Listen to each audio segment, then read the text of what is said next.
Hello दोस्तों, स्वागत है आपका आपके अपने यूट्यूब चैनल पे। और आज हम बात करने वाले हैं आईटीसी के स्टॉक के बारे में। आज हम इस स्टॉक के टेक्निकल प्लस फंडामेंटल एनालिसिस के बारे में बात करेंगे और इस स्टॉक को बाय करने के अच्छे लेवल्स हम इस वीडियो में फाइंड आउट करने की कोशिश करेंगे। तो चलो शुरू करते हैं।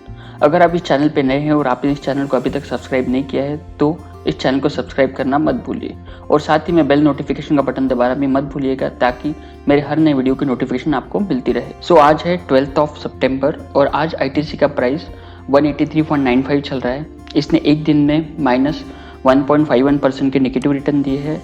इसने एक हफ्ते में -3.41 के नेगेटिव रिटर्न दिए हैं। इसने 1 मंथ में -6.93 के नेगेटिव रिटर्न दिए हैं और एक साल में -24.53 के नेगेटिव रिटर्न दिए हैं और 5 साल में भी इसने -11.56 के नेगेटिव रिटर्न दिए हैं। हम देख सकते हैं कि आईटीसी का स्टॉक ये एक कंसिस्टेंट परफॉर्मर है नेगेटिव रिटर्न देने के लिए। अगर मैं इसके पॉजिटिव साइड्स की बात करूं तो ये स्टॉक्स अभी अपनी इंट्रिंसिक वैल्यू से कम पे हमें मिल रहा है। इसने एफडी से ज़्यादा रिटर्न ऑन इक्विटी जनरेट करके दिया है और ये पीरियोडिकली डिविडेंड भी देता है। अभी इस स्टॉक को खरीदने के लिए अच्छा एंट्री पॉइंट है, ऐसा टिकल टिप मानता है। अगर इस स्टॉक के पीई रेशो की बात करें तो इस स्टॉक का पीई रेशो अभी करंटली 14.75 चल रहा है, जो कि उसके सेक्टर के हिसाब से बहुत ही कम है। सेक्टर का पी ये 43.17 चल रहा है। अगर प्राइस टू बुक वैल्यू की बात करें तो प्राइस टू बुक वैल्यू भी इस स्टॉक का 3.44 है। ये स्टॉक अपने सेक्टर के बाकी पीएस के कंपैरिजन में बहुत ही सस्ते वैल्यूएशन पे मिल रहा है। अगर हम इस स्टॉक के फाइनेंशियल्स की बात करें तो आप यहाँ पे देख सकते हैं कि इस स्टॉक का रेवेन्यू 2017 से ज़्यादा ग्रो नहीं किया है। फाइनेंशियल 2017 में इसका रेवेन्यू 44,500 करोड़ के आसपास था, जो कि फाइनेंशियल ईयर 2018 में 45,000 करोड़ हुआ है और फाइनेंशियल ईयर 2019 में 50 करोड़ के आसपास है। तो फाइनेंशियल ईयर 2018 से 29 के अंदर इस स्टॉक में बहुत ही अच्छा रेवेन्यू में उछाल आया है और फाइनेंशियल ईयर 2019 से फाइनेंशियल ईयर 2020 में इसका रेवेन्यू कोई खास इंक्रीज नहीं हुआ है। अगर हम ईबिटा की बात करें तो इसने अपने ईबिटा के अंदर एक खासी इम्प्रेसिव ग्रोथ दिखाई है और इसका प्रॉफिट बिफोर टैक्स भी बहुत ही अच्छे तरीके से बढ़ा है। अगर हम इसके नेट इनकम की बात करें तो इसका नेट इनकम भी पिछले 4 सालों में बढ़ के 10,000 करोड़ से बढ़कर 15,000 करोड़ हो चुका है। वैसे ही आप इसका अर्निंग पर शेयर भी आप देख सकते हैं कि 8.49 रुपीज़ से बढ़कर ये 12.46 रुपीज़ हुआ है। मतलब इसने अपने अर्निंग में भी अच्छा खासा आपको ग्रोथ बताया है। हम बोल सकते हैं कि ये स्टॉक अभी अपने इंट्रिंसिक वैल्यू के बहुत ही नीचे चल रहा है। अगर मैं इसके होल्डिंग्स की बात करूं तो आप देख सकते हैं कि इसके अंदर डोमेस्टिक और फॉरेन इंस्टीट्यूशनल बायर का होल्डिंग ये बहुत ही ज़्यादा है। तो इसके अंदर जो हम बोलते हैं स्ट्रॉन्ग हैंड्स के हाथों में ये शेयर बहुत ही ज़्यादा अच्छी तरीके से वेल सेटल हैं। अगर हम इस स्टॉक के टेक्निकल एनालिसिस की बात करें तो हम ऑप्शन चेन से शुरू करेंगे। अगर मैं ऑप्शन चेन का डेटा देखूं तो 24 सितंबर 2020 के एक्सपायरी के लिए इस स्टॉक के अंदर अगर मैं डेटा देखूं तो आप देख सकते हैं कि जो 200 का प्राइस स्ट्राइक है यहाँ पे इसके ऊपर सबसे ज़्यादा कॉल ऑप्शंस खड़े हैं। तो इसका मतलब है 200 का प्राइस इस स्टॉक को पार करना ये बहुत ही डिफ़िकल्ट होगा। और यहाँ पे हम देख सकते हैं कि चेंज इन ओपन इंटरेस्ट में भी नियर अबाउट 4 लाख कॉन्ट्रैक्ट इसके अंदर ऐड हुए हैं। इसको 200 का लेवल सितंबर के एंड तक पार करना ये बहुत ही डिफ़िकल्ट होगा इस स्टॉक के लिए।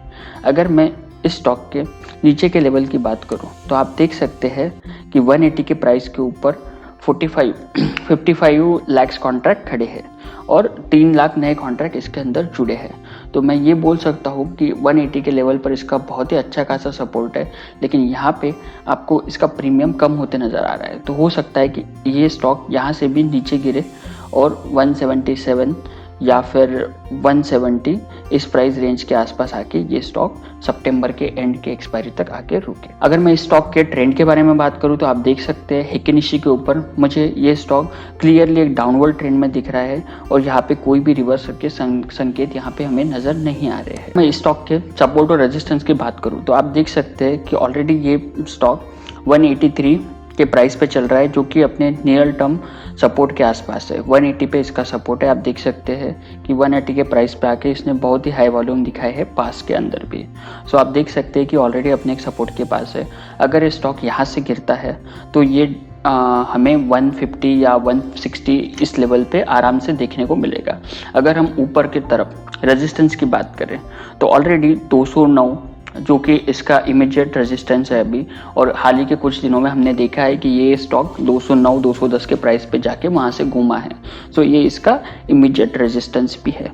अगर ये 209 को डिसाइसिवली क्रॉस करके क्लोज हो जाता है तो इसके ऊपर आपको इस स्टॉक के अंदर एक बहुत ही हेवी अपवर्ड ट्रेंड देखने को मिलेगा। और जैसे कि आप देख सकते हैं चार्ट के ऊपर यहाँ पे एक गैप है। सो हमेशा स्टॉक अपने चार्ट के ऊपर जो गैप है उसको फिल करने की कोशिश करता है। तो ये स्टॉक 229 230 के लेवल के आसपास आने की भी कोशिश कर सकता है और इस गैप को फिल कर सकता है। तो ये है स्टॉक के सपोर्ट और रेजिस्टेंस लेवल। अगर मैं इस स्टॉक को निफ्टी 50 के साथ कंपेयर करूँ तो आप देख सकते हैं इस स्टॉक का निफ्टी 50 के साथ बहुत ही अच्छा कोरिलेशन था, लेकिन हाल ही के कुछ दिनों में हमें देखने को मिला है कि निफ्टी 50 ऊपर जा रहा है और ये स्टॉक नीचे की तरफ जा रहा है। तो अभी करंट सिचुएशन में इस स्टॉक का निफ्टी 50 के साथ कोई भी कोरिलेशन नहीं है। अगर मैं इस स्टॉक के चार्ट के ऊपर फिबोनाची रिट्रेसमेंट ड्रॉ करता हूँ तो आप देख सकते हैं कि हमें वही लेवल इस फिबोनाची रिट्रेसमेंट में भी देखने को मिल रहे हैं, जो लेवल हमें हमारे सपोर्ट और रेजिस्टेंस में देखने को मिले थे। 61.8 के ऊपर 8 के ऊपर 176 का प्राइस है और हमारे सपोर्ट और रेजिस्टेंस के ऊपर भी हमें 180 के आसपास का प्राइस दिख रहा था। तो आप देख सकते हैं कि ऑलरेडी ये अपने एक सपोर्ट के पास पहुंच रहा है। इसका इमीडिएट ऊपर का रेजिस्टेंस रहेगा 190 का फिबोनाची के हिसाब से, और उसके ऊपर 202 और 218 ये इसके इमीडिएट रेजिस्टेंस है। और नीचे की तरफ ये 160 के आसपास अपना एक सपोर्ट ले सकता है, जो कि हमने इसके पहले भी डिस्कस किया है। तो फिबोनाची के ऊपर भी हमें सेम लेवल मिल रहे हैं और यहाँ से हमें ये देखने को मिल रहा है कि ये स्टॉक अपने डाउनवर्ड ट्रेंड में है। और अगर ये 180 176 के आसपास अगर ये सपोर्ट लेके ऊपर बाउंस बैक नहीं होता है तो ये स्टॉक के अंदर आपको एक भारी गिरावट देखने को मिलेगी। तो आप 160 176 या 175 180 के आसपास एक थोड़ा सा पोजीशन लेने की कोशिश कर सकते हैं, ताकि अगर ये स्टॉक रिट्रेस होकर 190 के ऊपर जाए तो आप एक थोड़ा सा अपना प्रॉफिट उठा सकते हैं। अगर मैं इस स्टॉक को हमारे फेमस ट्रेडिंग सेटअप MACD और RSI के ऊपर चेक करूं तो आप देख सकते हैं अभी भी ये स्टॉक इतना गिरने के बाद भी अपने ओवरसोल्ड जोन के ऊपर ही है। इस ओवरसोल्ड जोन के आसपास पहुंचने के लिए उसको और भी 176 175 का लेवल के आसपास आना पड़ेगा, जो कि हमारे प्रीवियस सेटअप के अंदर भी हमें दिख रहा है। अगर MACD के ऊपर मैं देखूं तो आपको यहाँ पे एक नेगेटिव क्रॉसओवर दिखेगा और इस स्टॉक का प्राइस ये नीचे की तरफ जाते हुए आपको साफ साफ नजर आ रहा है। तो हम यहाँ से बोल सकते हैं कि RSI और MACD दोनों के ऊपर हमें ये स्टॉक एक नेगेटिव डाइवर्जेंस दे रहा है, ये नीचे की तरफ जाने के लिए तैयार है। अगर मैं इसके ऊपर एक्सपोनेंशियल मूविंग एवरेज ड्रॉ करूं, जैसे कि आप जानते हैं हम 200 दिन का, 20 दिन का और 50 दिन का एक्सपोनेंशियल मूविंग एवरेज चार्ट के ऊपर ड्रॉ करते हैं, तो ये स्टॉक ऑलरेडी अपने 200 दिन के, 50 दिन के और 20 दिन के एक्सपोनेंशियल मूविंग एवरेज के नीचे चल रहा है, जो कि एक बहुत ही अच्छा साइन नहीं है। मतलब ये स्टॉक अपने नीचे की तरफ ट्रैवल कर रहा है। इसका अगर ये ऊपर की तरफ आने की कोशिश भी करेगा फिर भी हमें 190 के ऊपर, जो कि इसका 20 दिन का मूविंग एवरेज है, उसके ऊपर आपको इमीडिएट रेजिस्टेंस मिलेगा, जो कि हमारे दूसरे लेवल के ऊपर भी हमें साफ साफ नज़र आ रहा है। और अगर ऊपर की तरफ जाने की कोशिश करेगा तो 200 दिन का मूविंग एवरेज तो पक्का इसका रेजिस्टेंस बनेगा ही, जो कि 206 लेवल के ऊपर है, जो कि हमें हमारे बाकी के टेक्निकल सेटअप भी दिखा रहे हैं। तो इसका मतलब है ये स्टॉक अभी अपने डाउनवर्ड ट्रेंड में है। अगर आप अब इसके अंदर पोजीशन लेना चाहते हैं तो इसके अंदर पोजीशन लेना अवॉइड करें, और जो लोग इसमें ऑलरेडी है वो लोग अपनी पोजीशन बढ़ा सकते हैं अगर ये स्टॉक थोड़ा नीचे के लेवल की तरफ जाता है। तो ये था हमारा ITC का टेक्निकल प्लस फंडामेंटल एनालिसिस। इन दोनों के तर्ज पे मैं आपको ये साफ साफ बोल सकता हूँ कि ये स्टॉक अभी के लिए एक गुड इन्वेस्टमेंट लेवल पे नहीं है।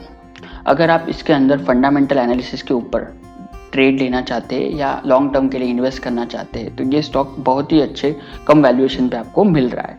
लेकिन टेक्निकल एनालिसिस हमें ये बोल रहा है कि ये स्टॉक यहाँ से भी और नीचे आ सकता है। सो आपका हॉरिजॉन अगर बहुत लंबा है, जैसे कि 3 साल 5 साल, तो आप इस स्टॉक के अंदर इन्वेस्ट कर सकते हैं। लेकिन अगर आपका हॉरिजॉन छोटा है, 3 महीने 6 महीने या 1 साल तक, तो आप इस स्टॉक को थोड़ा अवॉइड कीजिए और इससे भी अच्छे स्टॉक आपको स्टॉक मार्केट में मिल जाएंगे। और आप मेरे चैनल को भी चेक करते रहिए, मैं भी आपको समय समय पर अच्छे स्टॉक इन्वेस्ट करने के लिए बताते रहता हूँ। इस वीडियो को देखने के लिए thank you. As always, thanks for watching. Drop a like, leave a comment, and don't forget to subscribe.